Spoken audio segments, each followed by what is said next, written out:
guys? Elliott Hulse. Hey, real quick, today I'm going to answer some questions from the things that you guys asked me about yesterday. Since yesterday I asked you to give me questions for me to answer today. Basically, this is going to be the tutorial for the week where I give you guys an in-depth explanation of some of the things that you may have questions about. So anyway, yesterday's question came from Donnie Kiernan, who trains military guys to get ready for their tests at trainthestandard.com. If you scroll up to yesterday's blog post, you'll see his question. Basically, Donnie wants to know how you can increase strength and flexibility in your posterior chain. Now, when Donnie's referring to posterior chain, what he's basically referring to in his question in particular is with regard to your hamstrings, glutes, and low back. And there's a force couple relationship between those three muscles. Basically, those three muscles are designed to work together synergistically. Basically, they're supposed to fire in a sequence, and I'll try to explain to you what I'm talking about. Fire in a sequence that causes something called the lumbo pelvic rhythm. All that means is that the muscles are long and strong enough to fire properly when you do bending exercises or squatting type exercises. But like I mentioned to you guys in an earlier video tutorial, some people have these like synergistic dominant issues where they end up with like really tight hamstrings and their butt's tucked under, or really tight hip flexors and their butt sticks out. Basically what I described to you as a Pink Panther and a Donald Duck posture. So when you've got the extreme of one or the other, you've got what's called a synergistic dominance in one of those muscles, basically not allowing the other two of the three, remember your hamstrings, your glutes, and your low back, to work together and create that lumbo pelvic rhythm, that rhythm between the three muscles firing in a sequence that allows you to move functionally. You can squat properly, you can bend properly, you can jump properly, you can do things in such a fashion that your performance skyrockets.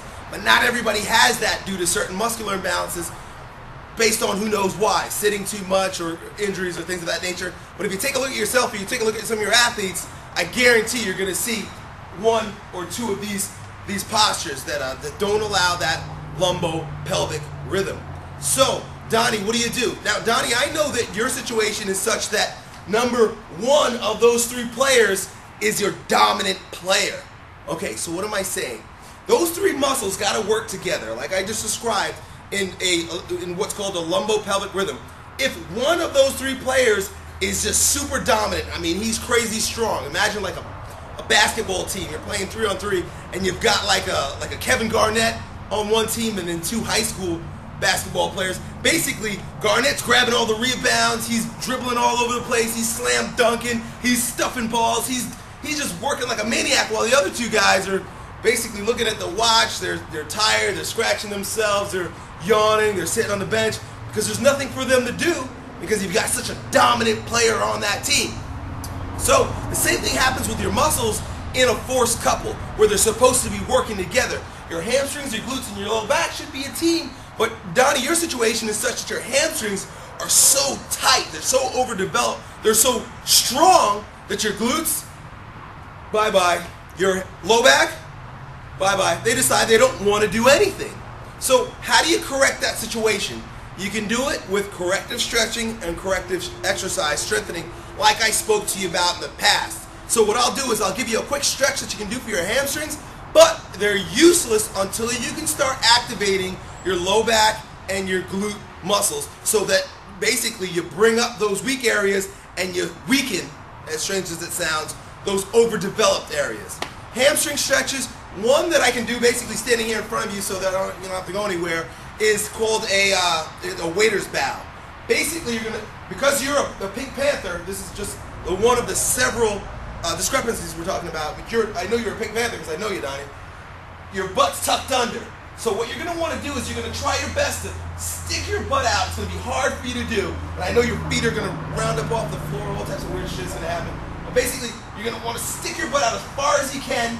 And if you can pinch a little bit of fat back here, or you can have someone, or even put a piece of tape back there so you can maintain that extension, and sort of tip forward, you're going to feel a huge stretch in the back of your legs. But the trick here is not to start rounding at the middle of your back, or start rounding at your low back so that you end up flexing over in the spine instead of extending at the hips. That's the first stretch. So basically it just looks like this.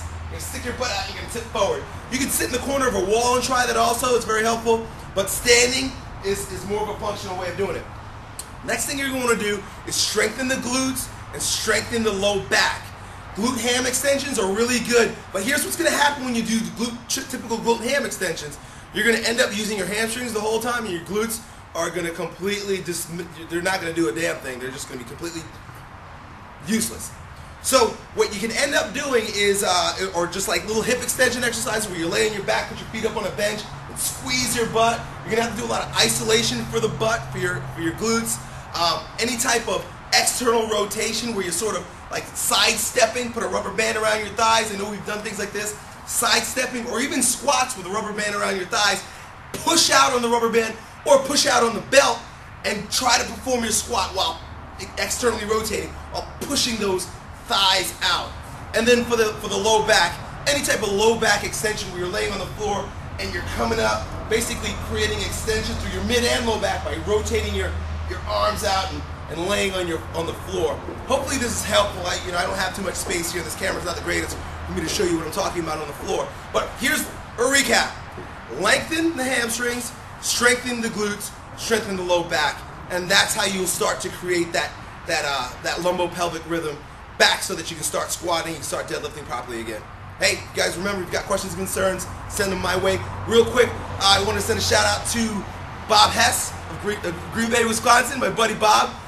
I didn't have 2 cups of coffee today, so I'm not nearly as hyper as I was last week.